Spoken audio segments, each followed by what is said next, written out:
Mari kita evaluasi diri kita. Ngaca di depan kaca kita masing-masing. Apalagi kalau sudah ada tanda-tanda Maksud saya, rambutnya sudah mulai berjamur, uban udah pada tabur, pandangan udah mulai kabur, mata kian lamur, gigi udah pada gugur. Kenapa gugur? Karena urat-uratnya udah pada kendur. Kenapa uratnya kendur? Karena memang usia makin uzur. Berarti tinggal sisa nafas, sisa tenaga, sisa kekuatan, sisa pendengaran, sisa penglihatan. Manfaatkan sisa-sisa ini dengan sebaik-baiknya untuk meraih kebahagiaan di negeri akhirat. Bismillahirrahmanirrahim. Ud'u ila sabili rabbika bil hikmati wal mau'izatil hasanah wajadilhum billati hiya ahsan. Inna rabbaka huwa a'lamu biman dhalla 'an sabilihi wa huwa a'lamu bil muhtadin.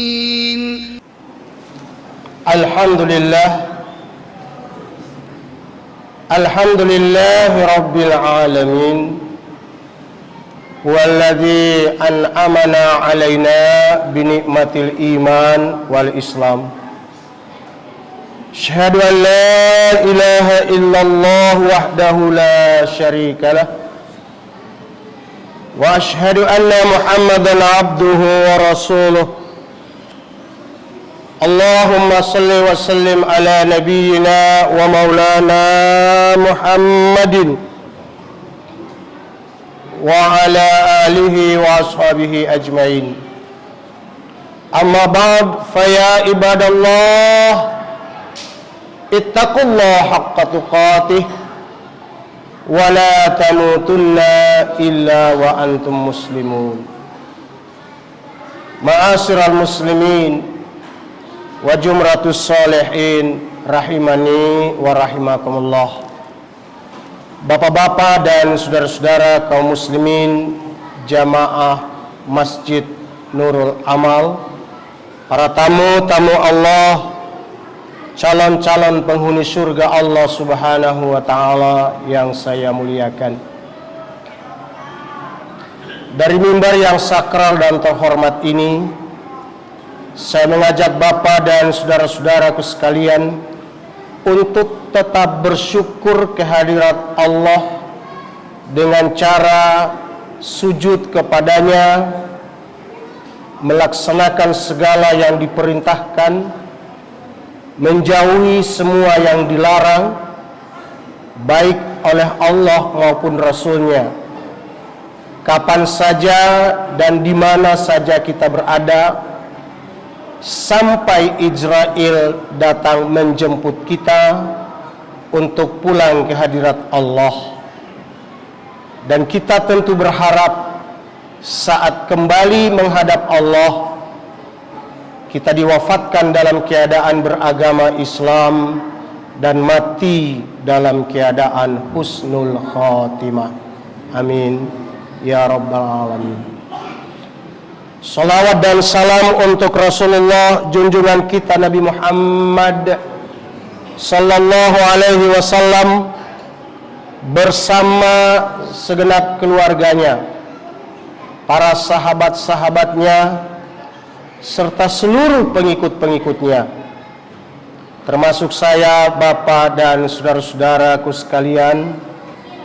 Mudah-mudahan di hari kiamat nanti kita semua akan mendapatkan syafaatul uzmahnya. Amin ya rabbal alamin. Bapak-bapak dan saudara-saudara kaum muslimin pendengar sidang Jumat yang berbahagia, hari ini adalah hari yang ke-6 di tahun 2023 dan merupakan hari Jumat pertama di bulan Januari tahun ini. Dalam satu tahun, saya, Bapak dan saudara-saudara punya kewajiban untuk menjalankan sholat Jumat 52 kali. Karena kalau dihitung rata-rata 1 bulan 4 Jumat dan 3 bulan atau 4 bulan sekali ada 5 Jumat. Apa yang dapat kita ambil dari pergantian tahun lama kepada tahun yang baru? Ada hal-hal yang ingin saya sampaikan, bahwa kalau kita jujur berkata, kita melihat pergantian tahun Masehi berbeda jauh dengan pergantian tahun Hijriah.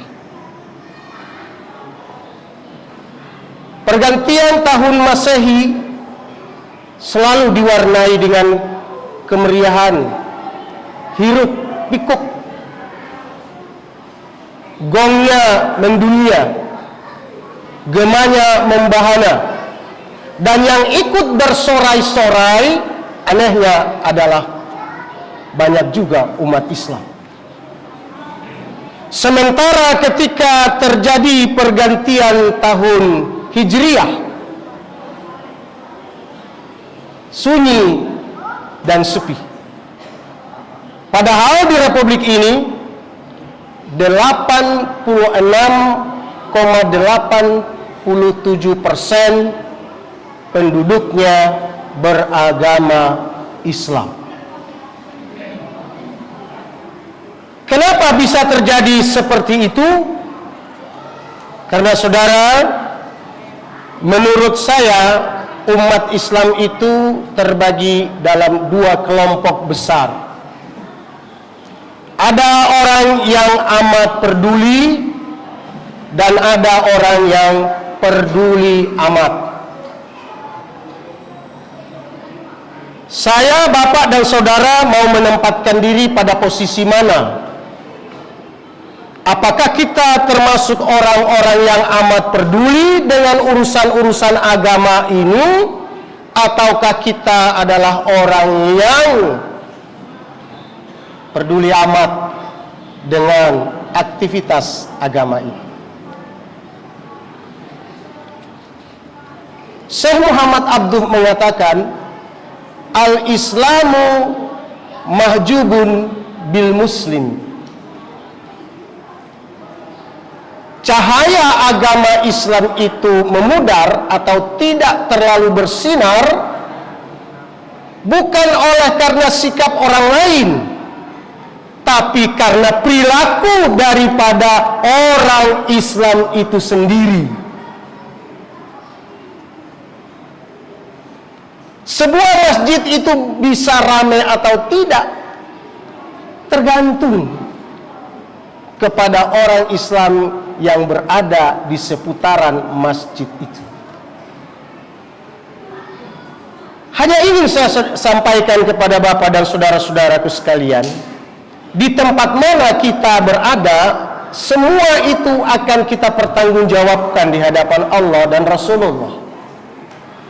Ada sebuah hadis Nabi yang perlu kita renungkan, di mana Rasulullah sallallahu alaihi wasallam bersabda, "Man lam yahtam bi amral muslimin falaysa minhum." Barang siapa yang mengaku sebagai seorang Islam, tapi dia tak peduli dengan kepentingan daripada agama Islam, falaysa minhum, maka dia bukan termasuk golongan mereka. Ngaku sebagai orang Islam sih boleh-boleh aja, sah-sah saja, namanya juga ngaku. Permasalahannya adalah apakah pengakuan kita diakui oleh Allah dan Rasulullah sallallahu alaihi wasallam ataukah tidak? Itu masalahnya. Apalagi kalau di hari kiamat KTP nggak berlaku. Kalau di dunia kita mengaku sebagai orang yang beragama Islam, dibuktikan dengan KTP, orang akan menerima dan mengakui kita.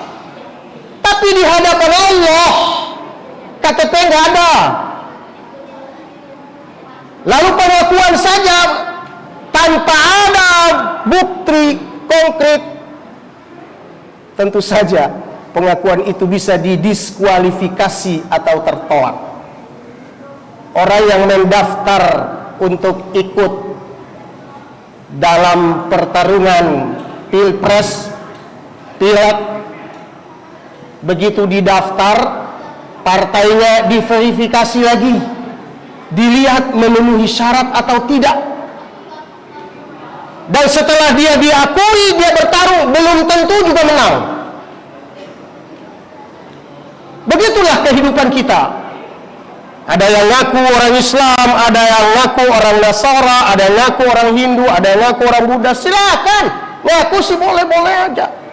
Bahkan ada yang mengaku sebagai hamba Allah. Ngaku sih boleh-boleh aja. Cuma masalahnya pengakuan kita akan diakui oleh Allah ataukah tidak, ini yang harus kita renungkan bersama. Apalagi saudara, ngaku sebagai hamba Allah ini gampang banget. Contoh sederhana. Kalau ada panitia pembangunan masjid atau ada panitia peringatan hari-hari besar Islam membuat list, maka di dalam kolom list itu tertulis angka, nomor urut, kemudian nama penyumbang, yang ketiga besar sumbangan, yang keempat alamat penyumbang, yang kelima tanda tangan penyumbang, dan yang keenam adalah keterangan. Biasanya ketika dia menyumbang dengan sumbangan yang nilainya bagus, nilainya besar, misalnya 1 juta, maka umumnya namanya akan ditulis dengan jelas, besar sumbangannya jelas, alamatnya jelas, tanda tangannya jelas. Biasanya. Tetapi ketika sumbangan yang dia berikan hanya 10.000 rupiah, sementara dilihat di atasnya nilainya sangat tinggi, maka di kolom nama ditulisnya hamba Allah, besar sumbangan 10.000. Ngaku sebagai hamba Allah 10.000. Tetapi ketika dia punya 1 juta tertulis namanya. Bukan nggak boleh, boleh saja. Tetapi terkadang ketika nyumbang sedikit, yang dibawa adalah nama Allah untuk berlindung. Takut nanti dilihat orang, masa orang kaya, rumah bagus, mobil bagus, kerjanya di tempat yang basah, nyumbang cuma 10.000, malu dong. Nah, karena malunya itu, maka ditulislah hamba Allah. Kalau nyumbang 1 juta tulis hamba Allah, bagus. Giliran nyumbang 10.000, tulis saja nama sendiri. Biarin dikatain orang kaya kok nyumbang sebegitu. Enggak jadi masalah. Apa yang saya sampaikan ini sebuah koreksi bagi kita. Apakah pengakuan sebagai hamba Allah model begini diakui oleh Allah ataukah tidak? Saudara, kalau buka dalam Quran surat Al-Anfal ayat yang kedua, Allah Subhanahu wa taala berfirman, "Am hasibtum an tutraku ayyaqulu amanna wa hum la yuftanun." Apakah kalian menduga, apakah kalian mengira, dan apakah kalian menyangka bahwa kalian dibiarkan begitu saja mengatakan amanna, aku beriman loh, aku percaya kepada Allah dan Rasulnya, wahum la yuftanun, lalu kamu gak diuji lagi, lalu kamu gak dites lagi,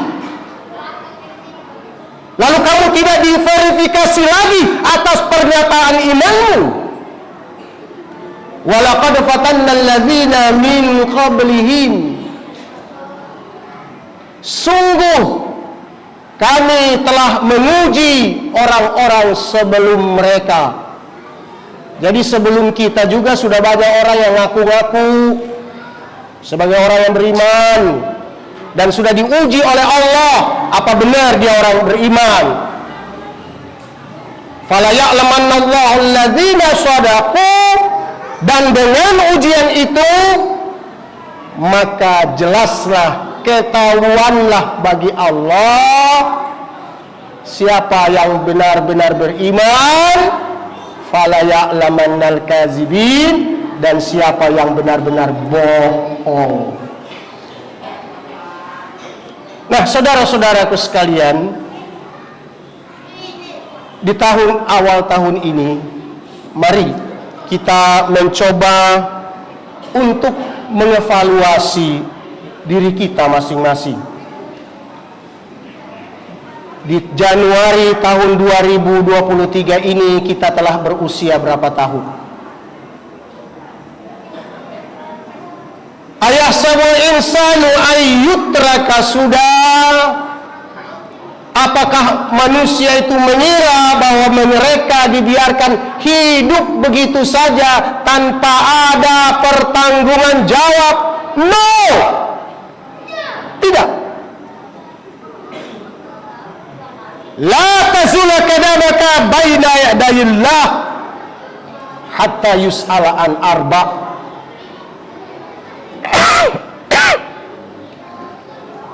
Tidak akan bergerak telapak kaki seorang anak Adam di hadapan Allah sebelum dia menjawab 4 pertanyaan yang akan diajukan oleh Allah Subhanahu wa ta'ala.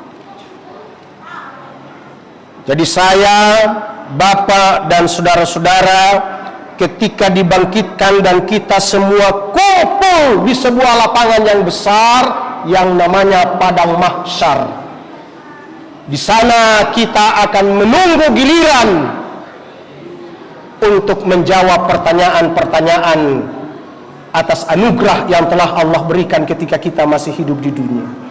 Pertanyaan pertama yang akan dipersoalkan oleh Allah kepada saya, Bapak dan saudara adalah an umruka fima afnah. Umur kamu selama kau hidup di dunia, kau gunakan untuk apa saja? Selama hidup 70 tahun di dunia, ngapain aja? Allah akan perkarakan itu. Yang kedua, wajasadika fima ablah. Tubuhmu, badanmu, dari ujung rambut kepalamu sampai ujung jari kakimu, selama hidup kau pakai untuk apa aja? Di saat hari Jumat, di saat waktu-waktu sholat, ketika aku memanggil hayya 'alas sholah, hayya 'alal falah, orang-orang berbondong-bondong menuju ke masjid dan musola. Mereka sholatnya di musola, mereka sholatnya di masjid. Apakah kamu sholatnya dilanggar di masjid atau di musola? Ada yang menjawab sholatnya dilanggar. Dilanggar bukan berarti di musola, dilanggar dilewati doang, nggak sholat. Orang-orang yang seperti ini, kata Allah dalam Al-Quran, Allah berjanji untuk orang-orang yang melanggar, yang gak suka sholat di dalam Al-Quran. Ini surat yang ke-13, surat Ar-Ra'd di ayat yang ke-18. Allah berfirman sebagai berikut, lilladzina istajabu lirabbihimul husna. Untuk orang-orang yang menjawab panggilan Allah. Panggilan Allah di hari Jumat, seperti saya, Bapak dan saudara-saudara, menjawab panggilan Allah yang diserukan oleh muazin, hayya 'alas shalah, hayya 'alal falah. Orang-orang yang seperti ini, maka Allah akan memberikan kehidupan yang amat indah untuk mereka.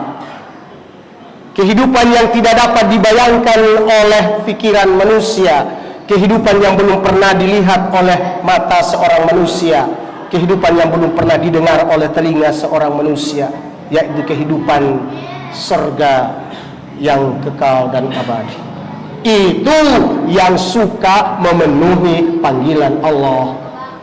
Sebaliknya, walladzina lam yastajibu lahu, dan orang-orang yang tidak memenuhi panggilan Allah dianggap oleh Allah adalah orang yang bandel. Saudara, kalau Anda menjadi seorang prajurit TNI ataupun Polri, ketika dipanggil oleh komandannya terlambat saja pasti dihukum, dianggap disersi, tidak patuh pada aturan. Apalagi kita sebagai hamba Allah, yang bikin jantung kita berdenyut Allah, yang bikin telinga kita bisa mendengar Allah, yang bikin mulut kita bisa bicara Allah, yang bisa buat mata kita melihat Allah. Dengan nikmat yang Allah berikan kepada kita, kita dihargai orang. Kalau kita buta, siapa yang mau ngangkat karyawan yang buta? Kalau kita bisu, mana ada orang mau mengangkat sebagai karyawan orang yang bisu, tuli? Karena anugerah Allah inilah kita dihargai dan dihormati oleh manusia. Dan kalau orang yang menggaji kita saja ketika dia panggil kita siap untuk memenuhi panggilannya, kenapa tidak untuk Allah yang telah menjadikan jantung kita berdenyut, nafas kita berhembus? Oleh karena itu, mari Bapak dan saudara-saudaraku sekalian, mari kita evaluasi diri kita. Ngaca di depan kaca kita masing-masing. Apalagi kalau sudah ada tanda-tanda maksud saya, rambutnya sudah mulai berjamur, uban udah pada tabur, pandangan udah mulai kabur, mata kian lamur, gigi udah pada gugur. Kenapa gugur? Karena urat-uratnya udah pada kendur. Kenapa uratnya kendur? Karena memang usia makin uzur. Berarti tinggal sisa nafas, sisa tenaga, sisa kekuatan, sisa pendengaran, sisa penglihatan. Manfaatkan sisa-sisa ini dengan sebaik-baiknya untuk meraih kebahagiaan di negeri akhirat. Mudah-mudahan saya, Bapak dan saudara-saudara sekalian, jikalau nanti dimatikan oleh Allah, dimatikan dalam keadaan husnul khatimah. Amin ya rabbal alamin. Barakallahu li wa lakum fil Qur'anil azim, wa nafa'ni wa iyyakum bima fihi minal ayati wa zikril hakim. Wa taqabbala minni wa minkum tilawatahu, innahu huwal ghafurur rahim. Allahumma sholli ala sayyidina Muhammad wa ala ali sayyidina Muhammad.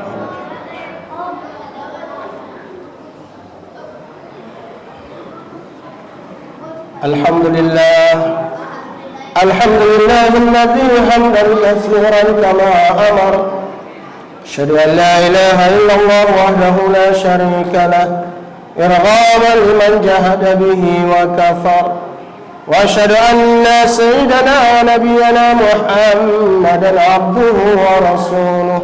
Allahumma shalli ala sayyidina Muhammad wa ala ali sayyidina Muhammad.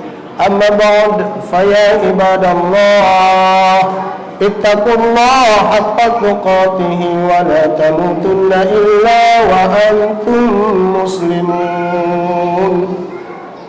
Wa'lamu qala Allah ta'ala fi kitabihil karim, inna Allaha wa malaikatahu yusalluna 'alan nabi, يا أيها الذين آمنوا صلوا عليه وسلموا تسليما اللهم صل على سيدنا محمد يا ذا الجلال والإكرام وسلم ورضي الله تبارك وتعالى عن ساداتنا أصحاب رسول الله أجمعين آمين يا رب العالمين اللهم اغفر للمسلمين والمسلمات والمؤمنين والمؤمنات الأحياء منهم والأموات إنك سميع قريب مجيب الدعوات فيا قاضي الحاجات ربنا وجعلنا مقيم الصلاة ومن ذرياتنا ربنا وتقبل دعاء ربنا